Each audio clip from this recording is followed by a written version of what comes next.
بسم الله الرحمن الرحيم والصلاة والسلام على نبينا محمد وعلى آله وصحبه أجمعين.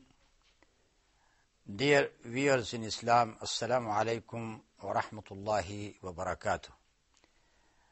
In this program of the parables of Al-Quran, we are going to take a parable from Surah Yunus alayhi salam.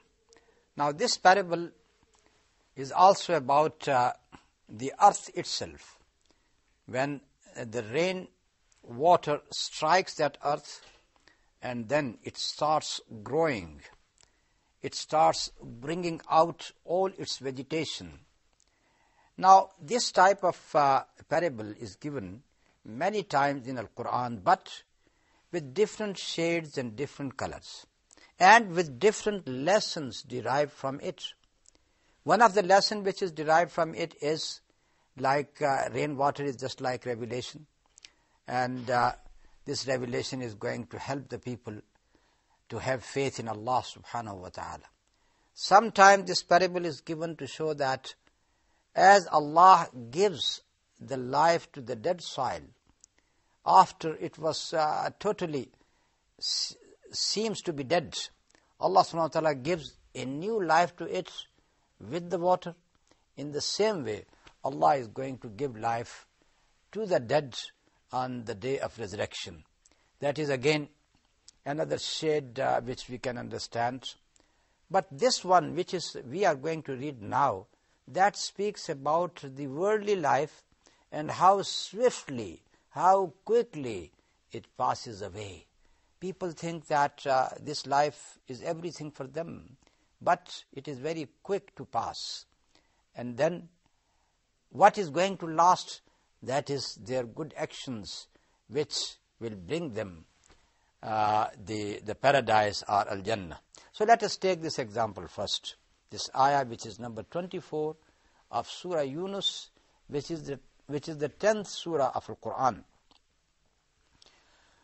أعوذ بالله من الشيطان الرجيم إنما مثل الحياة الدنيا كماء أنزلناه من السماء فاختلط به نبات الأرض مما يأكل الناس والأنعام حتى إذا أخذت الأرض زخرفها وزينت وظن أهلها أنهم قادرون عليها أتاها أمرنا ليلا أو نهارا فجعلناها حصيدا كأن لم تغن بالأمس كذلك نفصل الآيات لقوم يتفكرون. The translation: the likeness of the life of the present is as the rain which we send down from the skies. By its mingling arises the produce of the earth, which provides food for men and animals.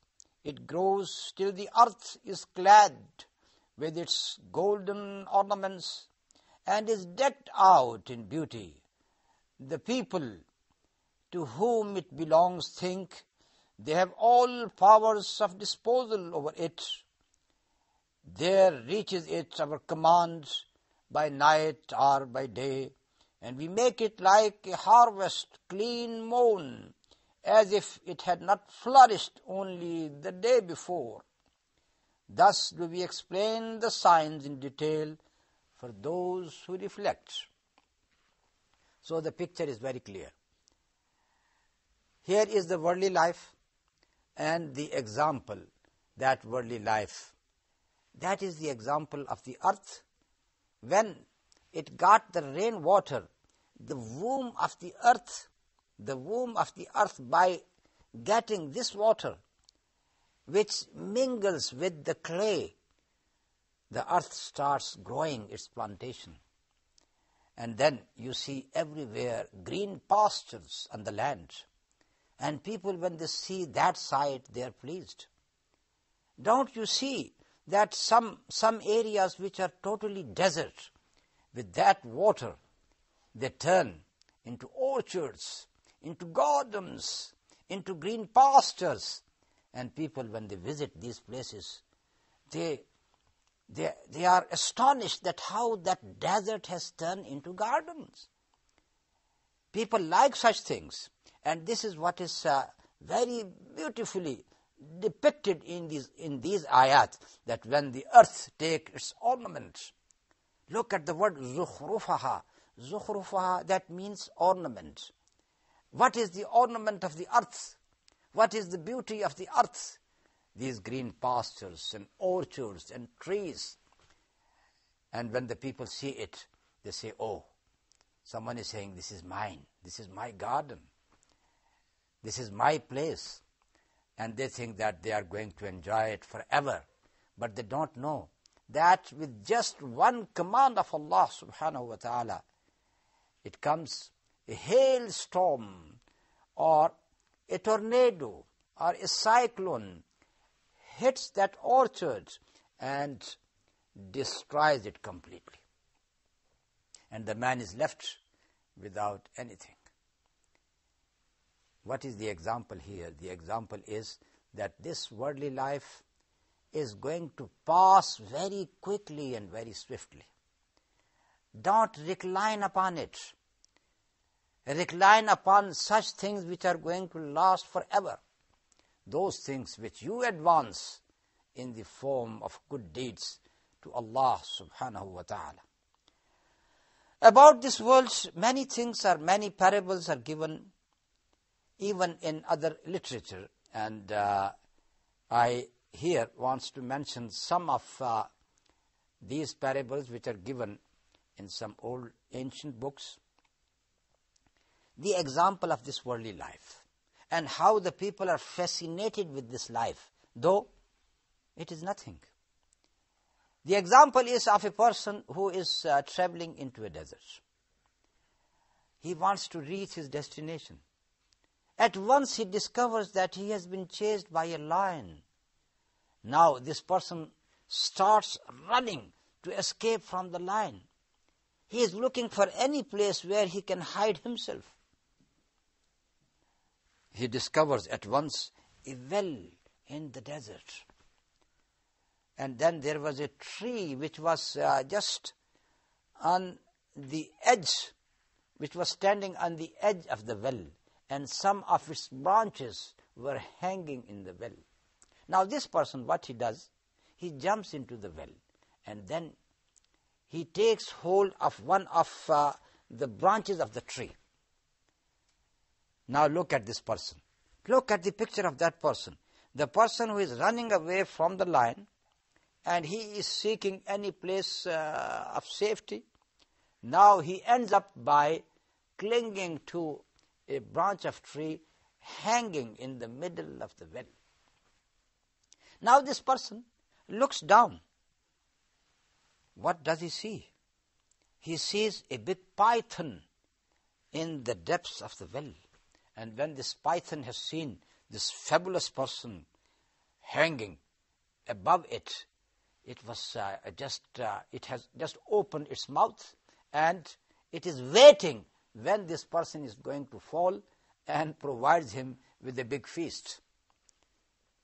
What a great danger for that person. The lion waiting outside. The python waiting inside.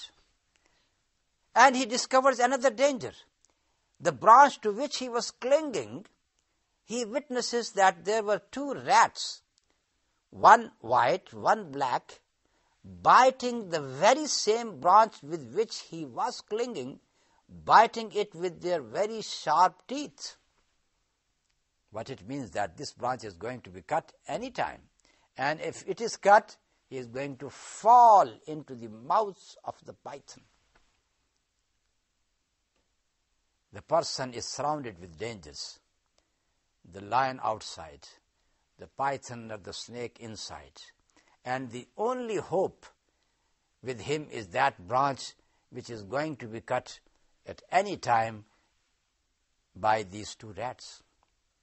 And now this person discovers something else, a little bit of honey which was on the edge of the wall.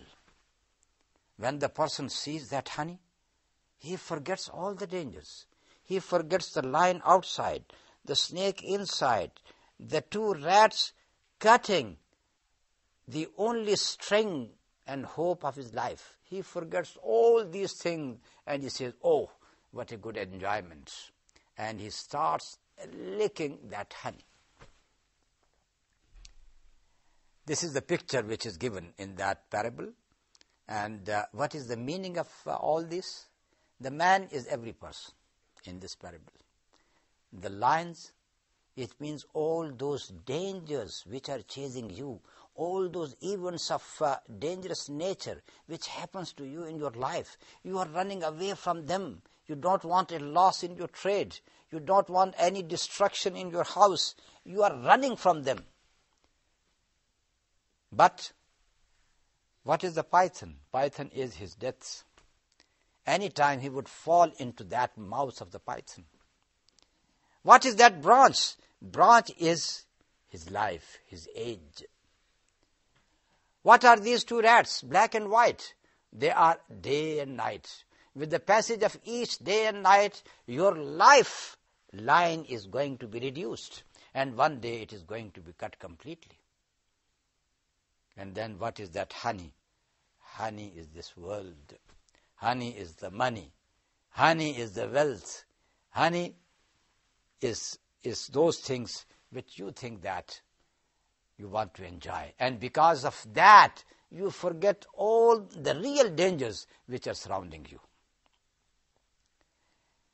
That is, as I said, another example. So the main thing which we are concerned about in this parable of Al-Quran is the swiftness of the passage of the life. How life so quickly is going to pass. Just like the earth got all this plantation, and then one night it is destroyed by a storm, by a volcanic eruption, by anything else. And then you are left with nothing. فَجَعَلْنَاهَا حَصِيدًا كَأَنْ لَمْ تَغْنَ بِالْأَمْسِ. And then in the end it is said, كَذَلِكَ نُفَصِّلُ الْآيَاتِ لِقَوْمٍ يَتَفَكَّرُونَ. And this is how we explained our signs in detail for those who reflect. Another lesson here, why these examples are given, for you people to think about it, to reflect about it.